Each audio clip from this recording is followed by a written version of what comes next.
Now, you notice I put in that availability thing, and there I'm mimicking some very eminent psychologists, Kahneman, I hope I pronounced that right, and Tversky, who raised the idea of availability to a whole heuristic of misjudgment.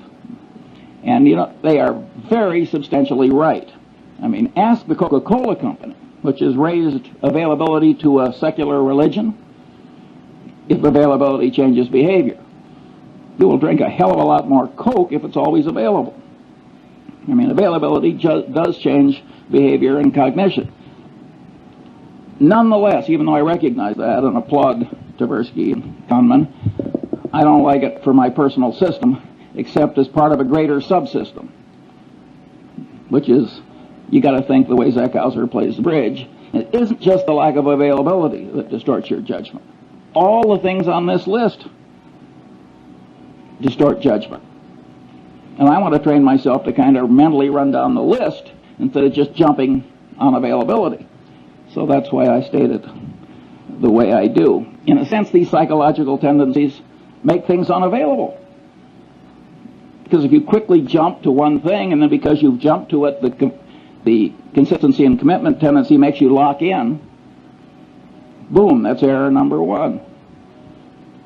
Or if something is very vivid, which I'm going to come to next, that will really pound in.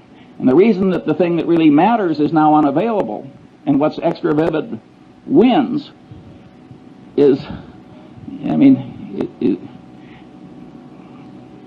the extra vividness creates the unavailability. So I think it's much better to have a whole list of things that cause you to be less like Zeckhauser than it is just to jump on one factor. It's a miracle they worked for me. But I will say this, I know no wise person who doesn't read a lot. I suspect that you can read on the computer now and get a lot of benefit out of it. But I doubt if it'll work as well as reading print worked for me. And I think people who multitask pay a huge price, and they think they're being extra productive, and I think they're occupying. I use the metaphor of the one-legged man in the ass-kicking contest. I think when you multitask so much you don't have time to think about anything deeply, you are giving the world an advantage you shouldn't do. And practically everybody is drifting into that mistake. Concentrating hard on something that's important is, I can't succeed at all without doing it. I did not succeed in life by intelligence. I succeeded because I have a long attention span. And here again, it doesn't just catch ordinary mortals, it catches the deans of physics. According to Max Planck, the really innovative, important new physics was never really accepted by the old guard. Instead, a new guard came along that was less brain-blocked by its previous conclusions. And if Max Planck's crowd had this consistency and commitment tendency that kept their old conclusions intact in spite of disconfirming evidence, you can imagine what the crowd that you and I are part of behaves like. And of course, if you make a public disclosure of your conclusion, you're pounding it in to your own head. Many of these students that are screaming at us, you know, they aren't convincing us, but they're forming mental chains for themselves, because what they're shouting out, they're pounding in. And I think educational institutions that create a climate where too much of that goes on are, in a fundamental sense, they're irresponsible institutions. It's very important to not put your brain in chains too young by what you shout out. And all these things like painful qualifying and initiation rituals, and all those things pound in your commitments and your ideas. And the Chinese brainwashing system, which was for war prisoners, which was way better than anybody else's, they maneuvered people into making tiny little commitments and declarations, and then they'd slowly build. That worked way better than torture. They are learning machines. They go to bed every night a little wiser than they were when they got up. And boy, does that habit help particularly when you have a long run ahead of you.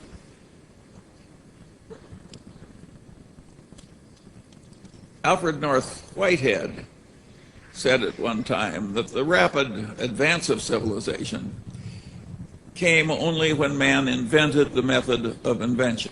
And of course, he was referring to the huge growth in GDP per capita and all the other good things that we now take for granted, which started a few hundred years ago, and when before that, all was stasis. And so if civilization can progress only when it invents the method of invention, you can progress only when you learn the method of learning. I was very lucky. I came to law school having learned the method of learning. And nothing has served me better in my long life than continuous learning. And if you take Warren Buffett, if you watched him with a time clock, I would say half of all the time that he spends is just sitting on his ass and reading.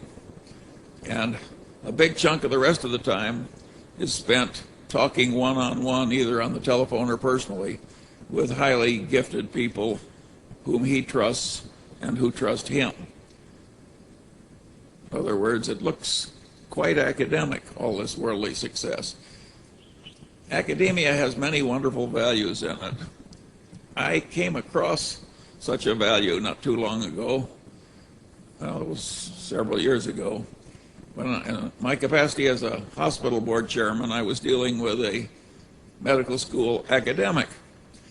And this man, over years of hard work, had made himself know more about bone tumor pathology than almost anybody else in the world, and he wanted to pass this knowledge on to the rest of us, and particularly the people that treat cancer, bone cancer.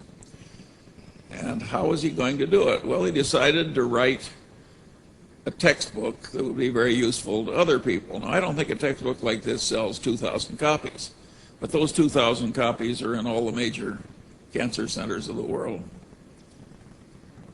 He took a year's sabbatical, and he sat down at his computer, and he had all the slides because he'd saved them and organized them and filed them.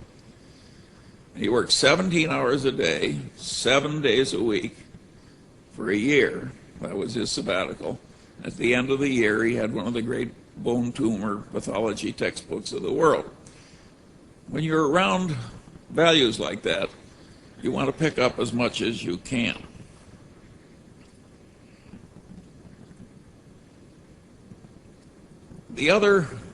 Another idea that was hugely useful to me was that I listened in law school when some wag said, a legal mind is a mind that when two things are all twisted up together and interacting, it's feasible to think responsibly about one thing and not the other.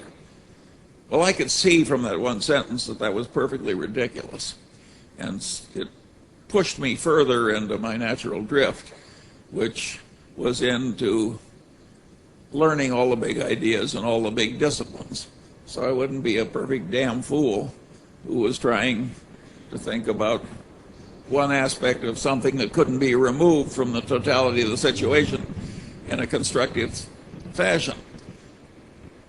And what I noted, since the really big ideas carry 95% of the freight, that it wasn't at all hard for me to pick up all the big ideas in all the disciplines and make them a standard part of my mental routines. Once you have the ideas, of course, they're no good if you don't practice. If you don't practice, you lose it. So I went through life constantly practicing this multidisciplinary approach. Well, I can't tell you what that's done for me. It's made life more fun. It's made me more constructive. It's made me more helpful to others. It's made me enormously rich. You name it, that attitude really helps. Now, there are dangers in it because it works so well that if you do it, you will frequently find you're sitting in the presence of some other expert, maybe even an expert that's superior to you, supervising you. And you will know more than he does about his own specialty. A lot more. You'll see the correct answer when he's missed it. That is a very dangerous position to be in. You can cause enormous offense by helpfully being right in a way that causes somebody else to lose face. And I never found a perfect way to solve that problem. I was a great poker player when I was young, but I wasn't a good enough poker player. So the people failed to sense that I thought I knew more than they did about their subjects. And it gave a lot of offense. Now I'm just regarded as eccentric, but there was a difficult period to go through.